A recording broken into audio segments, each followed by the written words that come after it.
1 सितंबर 1973 Atlantic ocean Ireland की coast guard से 150 miles दूर। चारों तरफ सिर्फ अंधेरी, ठंड और बस एक ही सवाल बार बार दिमाग में आ रहा है, क्या कोई हमें बचाने आएगा? दो आदमी एक छोटी से सबमरीन में फंसे हुए हैं, समुद्र के सरफेस से 480 मीटर नीचे।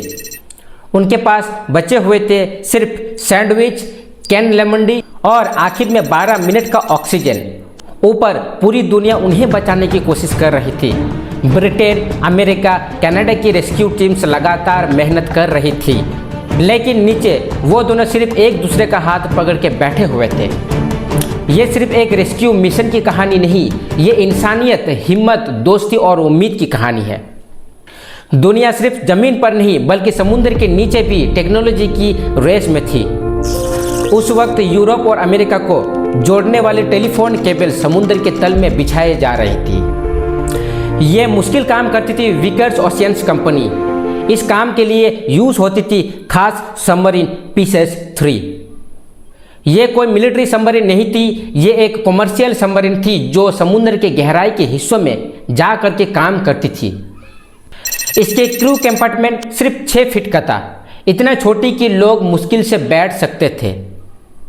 और इसी सबमरीन में हर दिन काम करते थे 2 एक्सपीरियंस प्रोफेशनल।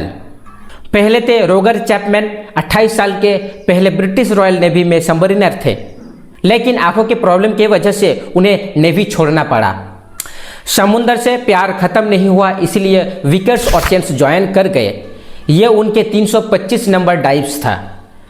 दूसरे थे रोगर मेलिनसॉन, 35 साल के इंजीनियर और सीनियर पायलट्स, एक फैमिली मैन। इस डाइव से एक रात पहले ही वो पूरी रात जगे थे। सबमरीन की एक मैकेनिकल प्रॉब्लम की वजह से पूरी रात जगनी पड़ी और वो प्रॉब्लम उन्होंने सॉल्व किया पूरी रात जग के। जाने से पहले उन्होंने ऑक्सीजन सिलेंडर को पूरा भर दिया।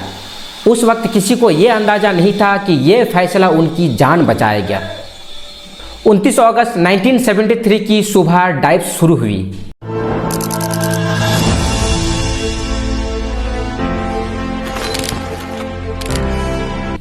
लगभग 8 घंटे दोनों मिलकर समुद्र के तल में केबल बिछाते रहे। सब कुछ नॉर्मल चल रहा था। काम खत्म हुआ और सबमरीन वापस आ रही थी।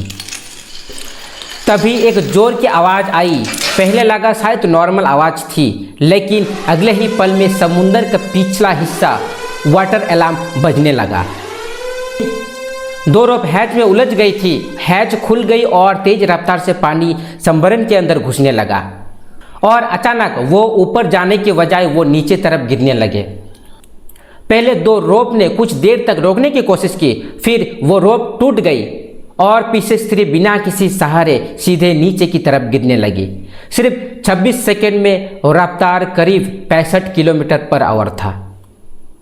और फिर धमाका 480 मीटर नीचे अटलांटिक ओशन के फ्लोर में जा करके सीधा टकराई। सारी लाइट बंद, अंधेरी, ठंड और 2 लोग जो सिर्फ इंतजार कर सकते थे। सबसे पहले दोनों ने घबराने की बजाय ट्रेनिंग को याद रखा। टॉर्च से पूरी सबमरीन को चेक किया गया, कहीं कोई लीक तो नहीं हुई। सब ठीक था। फिर अंडर वाटर टेलीफोन से सरफेस में कांटेक्ट हुआ। सबसे बड़ा सवाल यह है कि कितनी ऑक्सीजन बची है। खुशकिस्मत से मेलिनसॉन ने डाइव से पहले ही ऑक्सीजन सिलेंडर को पूरा भर दिया था। टोटल 72 घंटे का ऑक्सीजन, लेकिन 8 घंटे पहले ही यूज हो चुका था।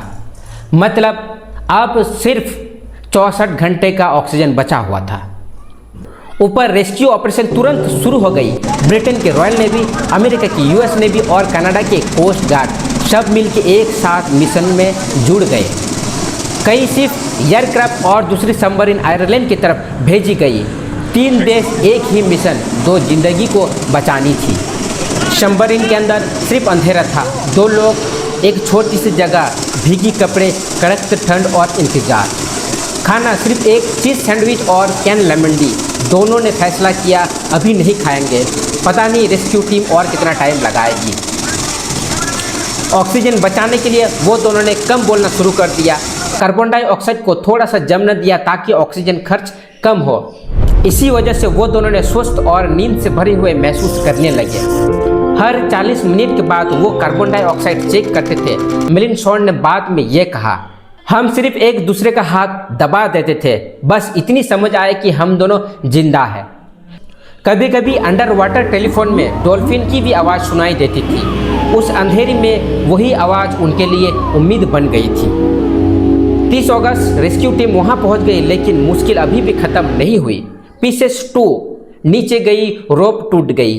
पीसेस 4 गई, सबमरीन मिली ही नहीं, फिर उसकी पावर भी ख़त्म होने लगी। कर्व 3 लॉन्च होना था, लेकिन उनमें इलेक्ट्रिसिटी फॉल्ट आ गई। अब हो जाएगा, लेकिन हर बार कुछ ना कुछ गलत हो जाता था। नीचे बैठे चैपमैन और मिलिंद शॉन को लगा शायद हम दोनों को कोई ढूंढ नहीं पाएगा। ऑक्सीजन कम हो रही थी, कार्बन डाइऑक्साइड धीरे धीरे बढ़ रही थी, ठंड धीरे धीरे जम रही थी। लेकिन ऊपर रेस्क्यू टीम हार नहीं मानी, पूरी रात ऑपरेशन चलाते रहे। 1 सितंबर 1973 सुबह 4 बजे पीसेस 2 एक नई रेस्क्यू टूल्स के साथ दोबारा नीचे गई। आखिरकार लाइन अटैच हो गई। सरफेस से मैसेज आया, वी गॉट यू। 3 दिन में पहली बार 2 लोगों को लगा शायद हम दोनों बच जाएंगे। तब उन्होंने चीज़ सैंडविच और लेमन टी खाई। 10:50 में लिफ्ट शुरू हो गई। सबमरीन जोर जोर से हिल रही थी। अंदर वो दोनों को पता ही नहीं चल रहा था कि बाहर क्या हो रहा है। बीच बीच में लिफ्ट को रोकनी पड़ रही थी।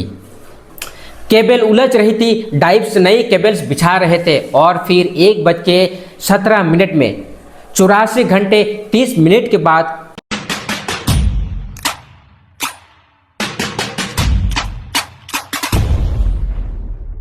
पानी से बाहर आए। हैच खोलने में भी 30 मिनट का समय लग गया। जब हैच खुला तो ताज़ा हवा और सूरज की रोशनी भी आई। दोनों जिंदा बाहर निकले। बाद में ऑक्सीजन का लेवल चेक किया जा रहा है। सिर्फ 12 मिनट बचे हुए थे। रेस्क्यू के बाद मिलिंद शॉन ने समुद्र का काम नहीं छोड़ा। लगभग 1500 घंटे अंडर वाटर काम किए। रोगर चैपमैन ने बाद में रेस्क्यू सबमरीन बनाने वाली कंपनी शुरू की। 2005 में उन्होंने रशिया सबमरीन AS-28 की रेस्क्यू ऑपरेशन में भी भाग लिया। हर साल दोनों एक दूसरे को फ़ोन करते थे, बल्कि उसी वक्त जब वो 1973 सरफेस पर वापस आए थे। 2023 में टाइटन सब की खबर सुनकर मिलिंद शॉन ने कहा, मुझे लगता है अंदर कुछ बहुत बुरा हुआ होगा। वो जानते थे अंधेरी समुद्र में फंसना कैसा होता है। इस कहानी का सबसे बड़ा लेसन समुद्र के बारे में नहीं, ये इंसान की हिम्मत के बारे में है।